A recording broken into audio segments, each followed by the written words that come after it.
Pessoal, bom dia. Professor Marcos novamente aqui do Biologia. Nós vamos dar uma conversada hoje nessa aula gravada justamente sobre uma introdução ao nosso assunto da semana, que é a parte referente a ácidos nucleicos. Então a gente vai dar uma olhadinha numa breve história do DNA. Sempre o DNA provocou muita curiosidade, mesmo antes de ser descoberto como uma molécula associada aos processos hereditários. De certa forma, nós sempre nos questionamos sobre semelhança de diferenças entre os membros de uma mesma família, seja com relação a cabelos, aos formatos dos olhos, seja com relação à cor da pele. Quando nós observávamos isso em outras espécies, nós percebíamos as mesmas semelhanças e diferenças entre os membros de uma família. Então, ao longo da história, isso sempre gerou curiosidade. E a história do DNA, ela começa lá em meados do século XIX, justamente para chegar a essa molécula que nós conhecemos como a dupla hélice, a dupla fita helicoidal, a molécula com as bases adenina, timina, guanina, citosina. Toda essa história começou lá em 1869, quando um pesquisador chamado Friedrich Miescher, ele trabalhou com algumas células retiradas de uma ferida infectada. Então, o material era basicamente núcleo celular, então ele descobriu uma substância que ele deu o nome de nucleína. 5 anos depois, essa substância ficou conhecida como ácido nucleico, justamente pelo caráter quimicamente como ácido que foi observado. Foram muitas décadas até que o DNA, que tinha sido isolado naquele momento, lá em 1869, chamasse novamente a atenção. Lá em 1928, um pesquisador, o Frederick Griffith, ele estava pesquisando uma possível vacina contra a tuberculose, que até então não existia vacina para a tuberculose. Ele não chegou a uma vacina, de fato. A vacina foi descoberta anos depois por outro pesquisador. Mas o interessante é que ele conseguiu evidenciar que existia ali dentro do núcleo uma substância que controlava a atividade celular. Mas a questão permanecia: que substância é essa?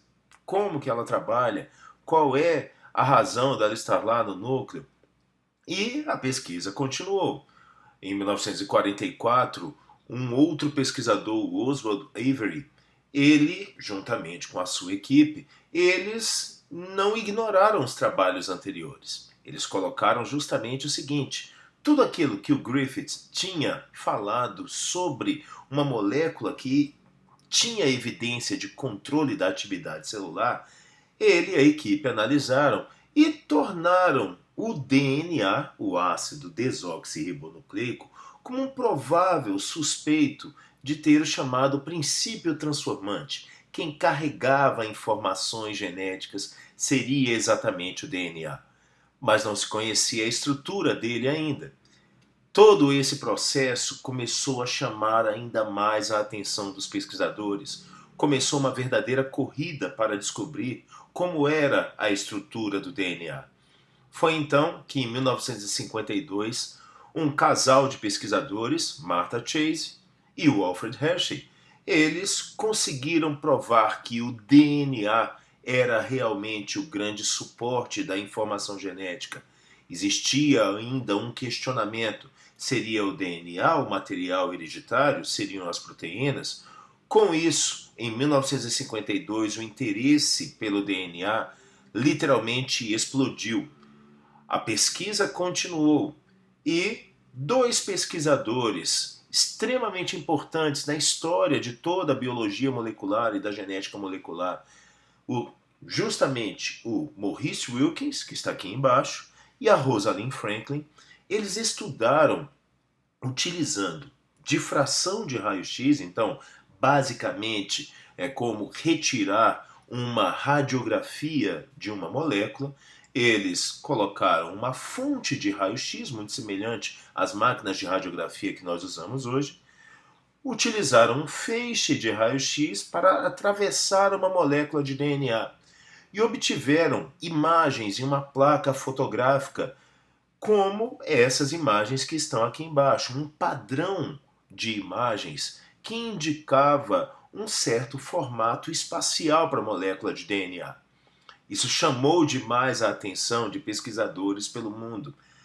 Entenda que nós estávamos falando sobre década de 50 no século passado, sem toda a conectividade que nós temos hoje, mas a informação corria no meio científico e chamou a atenção justamente quando, visto ao microscópio eletrônico, que era uma invenção relativamente recente, tinha pouco mais de 15 anos a existência de um microscópio eletrônico na época, foi justamente ao fotografar uma molécula de DNA com diversos padrões de enovelamento é que chegaram à conclusão que a molécula de DNA tinha uma espessura que era o dobro de uma cadeia simples de nucleotídeos.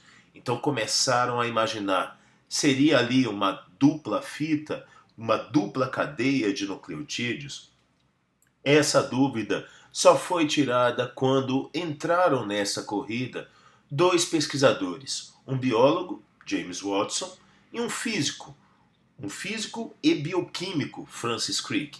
Eles tiveram aí um tempo interessante para analisar essas imagens e propuseram em um artigo que se tornou um artigo extremamente importante para toda a ciência, lá na revista Nature, uma das revistas mais respeitadas até hoje no meio científico, um modelo tridimensional para a estrutura do DNA, o que ficou conhecido desde então como dupla hélice.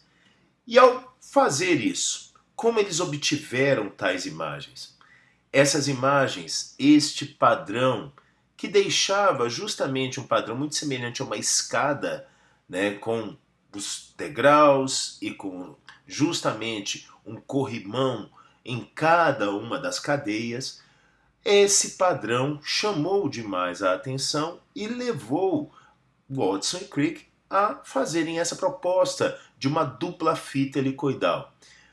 Ao fazerem essa proposta em 1953, eles utilizaram, na realidade, dados da pesquisadora Rosalind Franklin. O interessante é que essa foi uma história que veio à tona anos depois. Até então não se sabia qual era a fonte exata daquelas imagens. O interessante é que, a partir desse momento que eles propuseram a dupla fita helicoidal, começou o que nós chamamos de era da biologia molecular. Nesse meio tempo, o que foi acontecendo foi que justamente a ciência avançou bastante. Watson e Crick, em 1962, portanto 9 anos após a descoberta da estrutura do DNA, eles receberam o Prêmio Nobel de Medicina daquele ano e, na realidade, houve uma grande polêmica. Por que isso? Rosalind Franklin morreu 4 anos antes, morreu em 1958. E o artigo publicado sobre a estrutura do DNA estava no nome apenas do James Watson e do Francis Crick. Quando o Nobel vai ser entregue a 2 pesquisadores ou mais pesquisadores, uma das situações envolvidas na premiação é que o artigo publicado deve ser utilizado como referência. E o artigo não tinha o nome da Rosalind Franklin. A autoria era apenas de James Watson e Francis Crick.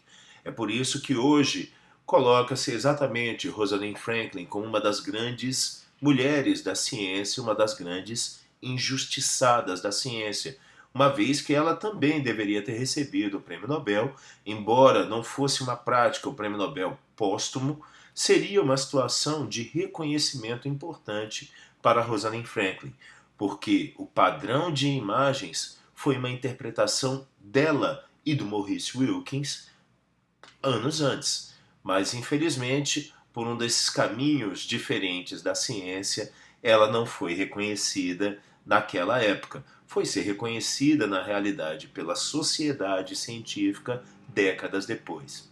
De lá para cá, muita coisa mudou. De lá para cá, nós passamos a ter cada vez mais conhecimento sobre o DNA.